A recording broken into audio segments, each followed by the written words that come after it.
Alright. Saints Row the Third. Going into this motherfucker, the first 2 or 3 missions were some of the most badass shit. Like the first mission, you're robbing a bank run by the Syndicate. It's like, it kind of feels badass, like you're back with Johnny, you know, the motherfucking king, Johnny Gat, and you're back with the other characters, and you're robbing a bank. Johnny's being a badass, kind of like, that's kind of the selling point in the first half hour of getting you hooked, is probably on a developmental level. They probably produced to get you hooked, because they make that character like iconically badass. Just, but then you get to the rest of the game. But first,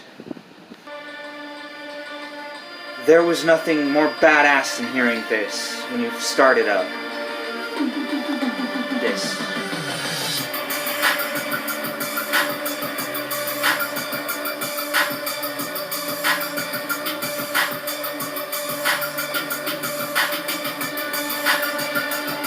Badass. Pretty badass, actually. Kinda got my hopes up a lot. But the game kinda has like a balancing issue that Saints Row 2 did not have.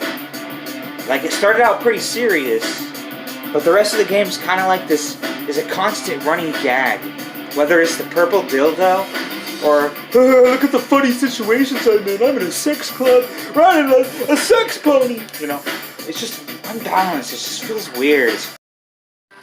This game was fun overall, although albeit very disappointing because the game has so much filler. So many main missions are side missions, side activities. Like, you wouldn't be surprised how many times you do drug trafficking or guardian angel. It gets ridiculous, and none of these characters are really interesting because they killed off Johnny in the second mission. And I gotta say now that the moment they killed Johnny is kind of when the Saints Row spirit kind of died. When the seriousness and the silliness is eradicated and it's just silliness. Silly slapstick. But it still does have some degree of what Saints Row really was. Underneath the purple paint job of dildo job, a whole bunch of stuff has been changed. There's not as many side activities. All the good ones are just gone. And in Saints Row 2, there was actually 256 or 250 plus side activities to go on, and 250 instances of different ones. In this game, I think it was like less than 100, maybe a little over 100, but it feels like it's half the content. And the open world is just kind of a blocky looking place, and it's like 5 times smaller than the other one. But it is kind of a murder house playground, so I guess there's less interesting things to do. Because it's a murder playground and not an open world like Saints Row 2 was, because the developers kind of assumed, it's like, oh, they're just going to be playing around with them guns and the Apoco Fist and all these wacky guns. And it kind of just loses its style, and it just becomes less silly, and it just becomes almost bullshit. It's not funny, it's not fun. It's just like a lack of variety. Like, here is the huge amount of stuff you can do in Saints Row 2.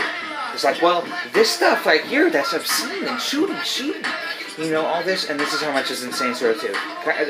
Baby penis syndrome.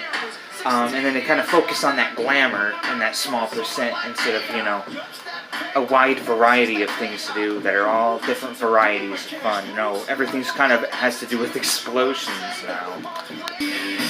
But it kind of did feel good, ramming people over with this song right here.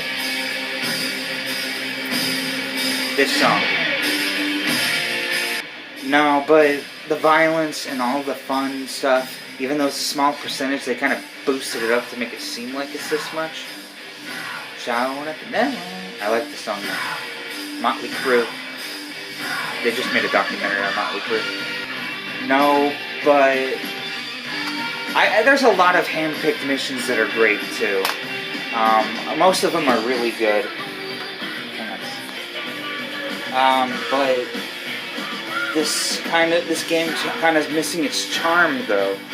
I don't know where all the good writing went, but every single mission turned into an ecstasy galore of the silly moments of Saints Row 2. And for some reason it feels like they ripped off the plot of Saints Row 2 and reused it. Because, of course, in Saints Row 2 and 3, it's about this empire losing its ground and having to start over and trying to rebuild that lost empire, drawing in a military appearance to stop the empire from growing, and trying to, bring back what was lost, trying to go back to the golden days. One of your friends die, and you kind of end up winning in the end. So it's kind of like the same plot. It's missing the same plot without all the grit. Another thing is I swear this game keeps stealing songs from Tony Hawk Pro Skater. Like this one. Like this one. I swear, dude. No, but even the replacements characters and the new characters were just not interesting. There was the big guy that was being used for the cloning facility, which was the only interesting one. The other one is just kind of a joke, Zemos. And Angel de la Muerte could have been interesting if he had more screen time. He only had like 2 missions, I think. In the end, this game has less content, a shorter story, a parody of itself, of the previous story, a smaller map, less to do. In the end, it's not a good combination.